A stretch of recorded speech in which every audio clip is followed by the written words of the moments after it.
My name's Terry Halloran, and I'm a pointer cleaner caulker, which is a restoration specialist with the International Union of Bricklayers and Allied Craft Workers. And currently, right now, I'm an instructor with IMI. And I started off as just working out in the field. And I liked restoration because it was different every day. It wasn't like bricklaying. That's a real talent in itself. It's an art.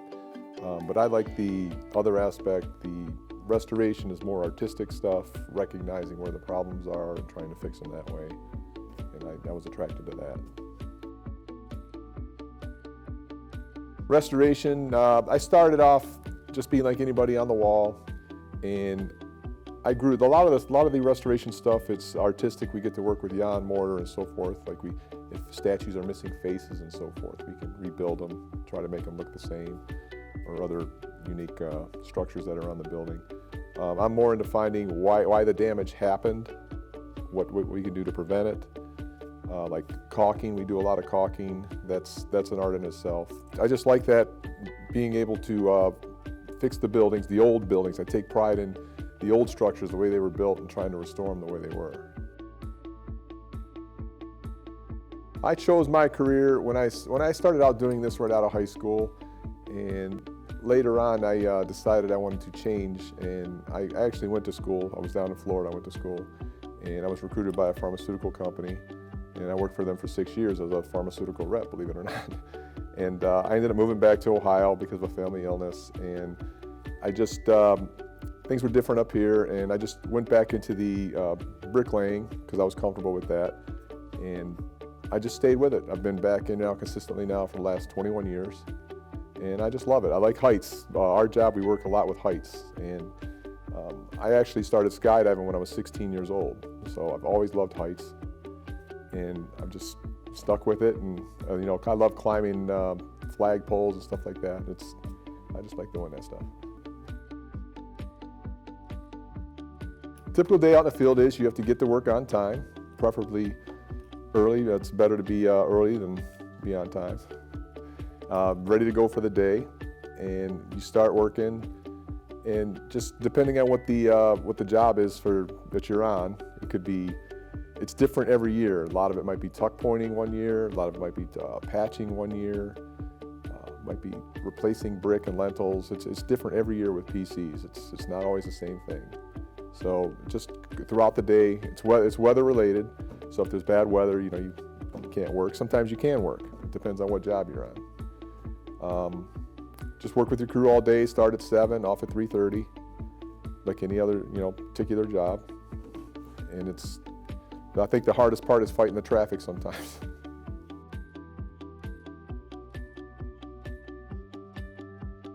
I like most about my job is, as far as working out in the field, I like restoring things the way they used to be. Our ideal job is making things look like you were never there. Putting them back the way they were, like you don't even want to trace that you were there. That's the ideal thing. That's, you know, when a job is done well. It's better to make it look like it was back then.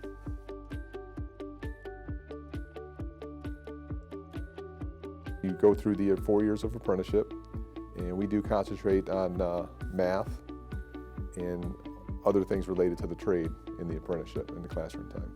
The apprenticeship, you would come in your first year, you'd go through the orientation, we would show you around the center, show you where everything is, how things work around the center, introduce you to how the tools work, what different kinds of brick there are, how to lay different kinds of brick, how to use the safety equipment, the personal protective equipment, the PPE, all the equipment that's required on a job. After you graduate, you become a journeyman, and that's where, as you're going throughout your apprenticeship, your pay increases. Like every 6 months, you get a pay increase with your on-the-job work time and your schooling hours. As long as you meet those requirements, you should get a gradual increase in your pay.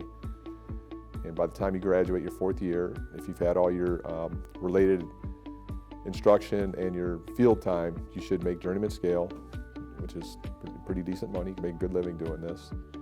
We have benefits. And then as you graduate, once you start out in the field as a journeyman, you'll progress out there. Maybe one day you'll be a foreman. and it pays a little bit more. It's more responsibility, and there's a lot to be responsible, look out for, and if you're going to be a foreman. And who knows, you could, when you graduate from the apprenticeship, you actually graduate with 30 credits at the community college, Tri-C Community College, and you only need 30 more credits to get your associate's degree. What's nice is when you graduate from here with your 30 credits, you graduate debt-free. This is all given to you debt-free. I mean, you don't owe any money. So you have 30 credits under your belt. You just need 30 more of the core classes that you have to do. And you could go into something like construction management. You don't have to be in the field all the time. When I was in the field, I worked in the field and then I was a foreman for 17 years.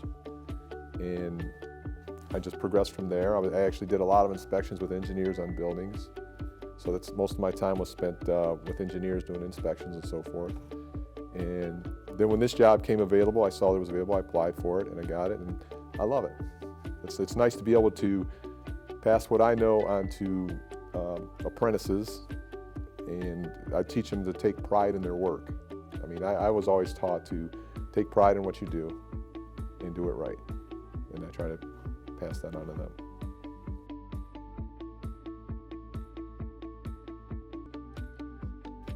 The restoration, to get into restoration, if you go to work for a restoration company, that's mostly what they do. But there's also different aspects. They might have regular bricklayers working for them, but we're also cross-trained to lay brick as well. But we can't lay it as well as a normal bricklayer because they're fast and they're good at what they do. But then in turn, what we do is different than what they do. They have a hard time with what we do. So it depends on what your trade is. But a lot of companies are new masonry, which is the bricklayers, and then there's restoration contractors.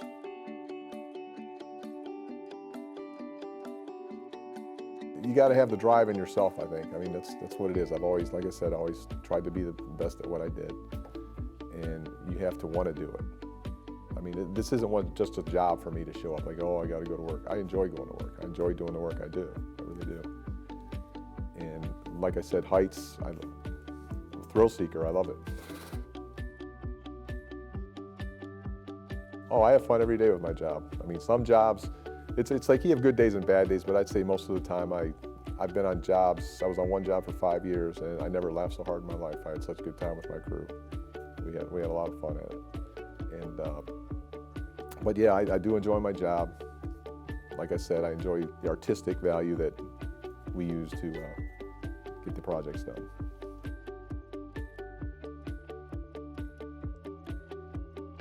Ask more questions, pay attention, and always accept different techniques on how to do things, because people show you things and you kind of blow them off. You think you know it all when you're young, but there's a reason why older journeymen have been in the trade for a long time, because they do know more. So learn to accept their different opinions on things. Don't be stubborn.